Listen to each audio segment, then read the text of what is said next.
आवाज़ की दुनिया के सभी सुनने वालों को मेरा आदाब। उम्मीद करती हूँ आप सब खैरियत से होंगे। तो आप और वक्त ज़ाया ना करते हुए सीधे आज के टॉपिक पर आते हैं। मुझे लगता है इस दुनिया में शायद ही कोई ऐसा इंसान होगा जिसे डर नहीं लगता। आई थिंक हर कोई किसी ना किसी चीज़ या बात से डरता ज़रूर है। जी, आज हम डर के बारे में ही बात करेंगे। बच्चा जब छोटा होता है ना, तो उसे डर लगता है या नहीं ये तो नहीं पता, पर हाँ, जैसे जैसे वो बड़ा होने लगता है, खुद अपनी एक्टिविटीज़ करने लगता है, तब हम बड़े ही अपने डर को उस पर हावी करने लगते हैं।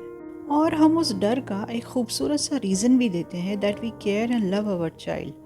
पर पता है क्या, यहीं से हम अपने बच्चों को डरना सिखा देते हैं। अब कुछ लोग कहेंगे नहीं, हम तो अपने बच्चों को ऐसा नहीं सिखाते। हो भी सकता है, पर यहाँ मैं इन लोगों की जनरल बातें कर रही हूँ। जनरल में यानी ज़्यादातर तो केसेस में ऐसा ही होता है। डर की भी कई किस्में होती हैं और शायद नाम भी। अब जैसे जो स्टूडेंट्स हैं उन्हें अपनी पढ़ाई का डर, या फिर एग्ज़ाम्स का डर, टीचर्स को अपने ओवरऑल परफॉर्मेंस का डर, पेरेंट्स को अपने बच्चों के अच्छे फ्यूचर का डर, यूथ्स को अपनी जॉब्स का डर, जिनके घर में ओल्ड पेरेंट्स हैं उन घर के बच्चों को अपने पेरेंट्स के खोने का डर, एम्प्लॉयज़ को जॉब चले जाने का डर, पेशेंट्स को सर्जरी का डर, एक्सेट्रा एक्सेट्रा। ऐसे कितने ही तरह के डर हम अपनी ज़िंदगी की, रोज़मर्रा की ज़िंदगी में जीते हैं, और ये सारे डर हमारी ज़िंदगी में आते जाते रहते हैं। हाँ, इनके नाम हमेशा अलग अलग होते हैं, पर होते ही हैं ये हम सब के साथ। अब ये बताइए, क्या ये डर का होना हमारी ज़िंदगी में ज़रूरी है? क्या लगता है आपको? मैं इसे दोनों तरह से सोचती हूँ। जैसे कई बार डर की वजह से ही हम अपने कैलिबर को जान और पहचान पाते हैं। अगर हम इसे चैलेंज की तरह लेंगे तो ये काफ़ी मोटिवेशनल भी हो सकता है। वैसे भी किसी ने कहा है कि डर के आगे जीत है। कई बार डर हमें अपने अनएक्सपेक्टेड यानी कई बार हमारा डर हमें कई उन अनएक्सपेक्टेड राह पर या रास्तों पर भी ले जाता है, जहां हमें हमारी सक्सेस या लाइफ का मिशन या पर्पस मिल ही जाता है और हम जीत जाते हैं। पर कई बार कुछ डर ऐसे भी होते हैं जो इंसान को बहुत ज़्यादा कमज़ोर बना देते हैं। पर कुछ डर काफ़ी एक्साइटिंग भी होते हैं, जैसे कोई एडवेंचर स्पोर्ट। स्टार्टिंग में थोड़ा डर ज़रूर लगता है, पर बाद में और साथ में ही इसके मज़ा भी आता है, क्योंकि यहाँ हम अपने डर को ओवरकम करके आगे बढ़ते हैं। कुछ नया, कुछ एडवेंचरस, कुछ एक्साइटिंग, और डर गायब। बस ऐसे ही तो डर को जीता जाता है, अपने विल पावर से। डर इंसान के दिमाग में होता है, पर याद रखिए, दिमाग को कंट्रोल करना ही तो हमारे हाथ में है। तो क्यों ना इस डर के साथ ही खेला जाए? क्या कहते हैं आप सब? इंसान की तो फितरत ही होती है कि वो हमेशा पहले नेगेटिव सोचता है, पर डर के केस में हमें थोड़ा सा केयरफुल रहना ज़रूरी है। हमारी कमज़ोरी कहीं किसी की ताकत ना बन जाए, इस बात का ख्याल रखना बेहद ज़रूरी है। कुछ लोगों को हॉरर मूवी देखने का बहुत शौक़ होता है। अब इसमें भी कुछ लोग तो ऐसे होते हैं जो पूरे कंसंट्रेशन और मज़े लेकर देखते हैं, तो कुछ लोग ऐसे भी होते हैं जो अपने फैमिली और फ्रेंड्स की मदद से देखते हैं। अब आप समझ तो गए होंगे कि वो बेचारे कैसे देखते हैं। एक बंद आँख से और एक आँख आधी खुली हुई, ठीक है, और उसमें भी उनके अड़ोसी पड़ोसी उनको कमेंट्री बताते हैं कि अब क्या हुआ, अब क्या हुआ, अब क्या हुआ, ठीक है। तो इसी बात पे मुझे एक किस्सा याद आया जो मेरे साथ हुआ था, ठीक है। मुझे तो फ़नी लगा था क्योंकि मेरी आप बीती आपको बताना चाहूँगी। तो हुआ यूँ कि एक बार एक हॉरर कॉमेडी मूवी लगी थी, काफ़ी महीने पहले आई थी। नाम नहीं बताऊँगी अभी, ठीक है। अगर आप लोग चाहेंगे तो बता भी दूँगी एक अगली बार से। तो गई थी मैं अपने फ्रेंड्स के साथ मूवी देखने के लिए। तो थिएटर काफ़ी फुल था, काफ़ी क्या, पूरा फुल भरा हुआ था। बस मेरे राइट हैंड साइड की एक सीट थी, वो खाली थी, ठीक है। तो मैं थोड़ा सा अच्छी से फैल के बैठ गई। होता है ना, अपने को फ्री सीट मिलती है तो अपन थोड़ा आराम से बैठ जाते हैं। थोड़ी देर के बाद मैंने देखा कि वहाँ पर एक लड़की एक बड़ा सा टब लेके, होता है ना पॉपकॉर्न का बड़ा वाला बिग टब, वो लेकर जीन्स वीन्स पहन के आके बैठ गई मेरे पड़ोस में। काफ़ी यंग सी थी, 25-26 साल की होगी। आई आराम से अपने दोनों पैर ऊपर रख के हालती पालती मार के बैठ गई, ठीक है। अब आपको पता है कि एक तो थिएटर का माहौल कैसे होता है, ऊपर से पूरा थिएटर खचाखच भरा हुआ, ठीक है। तो लाइट्स ऑफ हो गई और साउंड शुरू हो गया, और हॉरर मूवी का टाइम था। तो बस क्या था, वो जो मेरे पड़ोस में लड़की बैठी थी वो अकेली आई थी मूवी देखने। तो वो शायद आवाज़ से डर वर गई होगी या डर रही होगी, मुझे नहीं पता। मेरा ध्यान उस वक्त उसके ऊपर नहीं था, मैं स्क्रीन को देख रही थी। अब मेरा ध्यान उसके ऊपर कब गया, जब उसके जो पॉपकॉर्न थे ना, वो मेरी गोद में आके गिरने लगे। तो मैंने कहा ये क्या हो रहा है यार, ये पॉपकॉर्न कहाँ से आ रहे, मैंने तो नहीं ख़रीदे थे। तो देखा तो बेचारी के हाथ से जो पॉपकॉर्न का जो बास्केट था वो ऊपर नीचे हो रहा था। तो मैं समझ गई कि इसको शायद डर लग रहा है। तो थोड़ी देर के बाद जो मेरा डर था वो यकीन में बदल गया, क्योंकि जो मेरा सीधा हाथ था, तो होता है ना हमारी जो थिएटर में चेयर होती है वो शेयर करते हैं ना हम लोग, अपना राइट हैंड तो दूसरे वाले का लेफ्ट हैंड होता है ना। तो उसने पता नहीं क्या सोचा, मेरा हाथ जो है वो पकड़ लिया, ठीक है, सीधा हाथ, शोल्डर के नीचे से। डर रही होगी, तो भाई मुझे लगा ठीक है थोड़ी देर में छोड़ देगी। अब जो पॉपकॉर्न मेरी गोद में गिरे थे, मैं सोच रही थी कि भाई ले लूँ तो ठीक है। मैंने कहा ठीक है लेफ़्ट हैंड से खा लेती हूँ, राइट वाले इसी को दे देती हूँ। और लिटरली पूरी मूवी में उसने मेरा हाथ पकड़ के रखा, ठीक है, उछलती रही। और बीच बीच में उसने फिर बाद में तो मुझसे पूछा भी था कि बताइए क्या चल रहा है। तो मुझे समझ में नहीं आ रहा था कि मैं पिक्चर देखने आई हूँ कि कमेंट्री देने आई हूँ।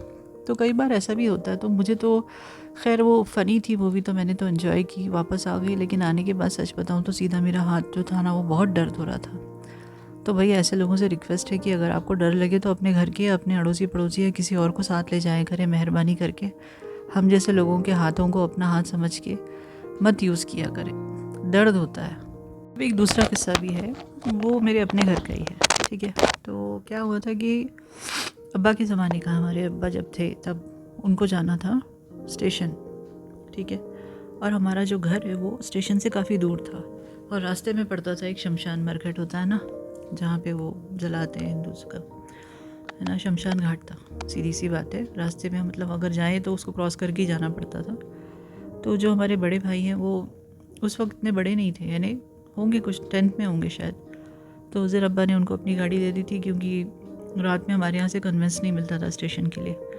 तो अब्बा ने कहा था कि बेटा सीधे जाना सीधे आना, रास्ते में अगर कोई आवाज़ दे तो रुकना मत। तो मैंने वही कहा ना कि जो पेरेंट्स सिखाते हैं बच्चे वही करते हैं, ठीक है। अब रात का वक्त और ठंड के दिन, और हमारे यहाँ तो ठंड भी बहुत पड़ती थी। तो हमारे भाई बेचारे गए छोड़ने अब्बा को। तो छोड़ तो दिया उनको स्टेशन में। अब्बा ने कहा ठीक है ट्रेन लेट है तुम जाओ घर। तो वो वापस आ रहे थे, रास्ते में काफ़ी दूर तो था हमारा स्टेशन वहाँ से। तो वहाँ से जब वो आ रहे थे तो एन वैसे मैंने उनकी किस्मत बोलो या क्या बोलो या जो भी बोलते ना, चीज़ें होनी होती तो ऐसी होती है। तो वो बेचारे मरघट के पास से निकल रहे थे, एक तो वैसे ही उनकी जान सूख रही थी वहाँ से निकलने में। उतने में उनको ऐसा लगा जैसे उनको किसी ने आवाज़ दी है पीछे से। ये कि ठंड का वक्त, ठीक है, कोहरा आपके आसपास है, वैसे ही इतना भयानक भूतिया माहौल, ऊपर से आप मरघट के पास से आप अपनी गाड़ी लेके उस वक्त निकले, एक कुत्ता भी रास्ते में नहीं है, ठीक है, इंसान तो छोड़ो कुत्ते भी नहीं थे। और बेचारे को अपनी आवाज़ सुनाई दे रही है हमारे भाई साहब को। तो उनको पहले तो ऐसा लगा कि नहीं ऐसा नहीं हो सकता, ठीक है। फिर दोबारा आवाज़ आई, और जो आवाज़ की इंटेंसिटी वो बढ़ती जा रही है उनकी। तो वो सोच रहे हैं कि हो क्या रहा है मेरे साथ। फिर उन्होंने अपनी गाड़ी भगाई, ठीक है। घर जब वो आए तो मम्मी ने बताया, हम तो खैर सो गए थे रात को, तो मम्मी ने फिर सुबह बताया कि बेचारा जब वापस आए तुम्हारे भाई तो रात में बड़े पसीने में तरबतर थे, ठीक है।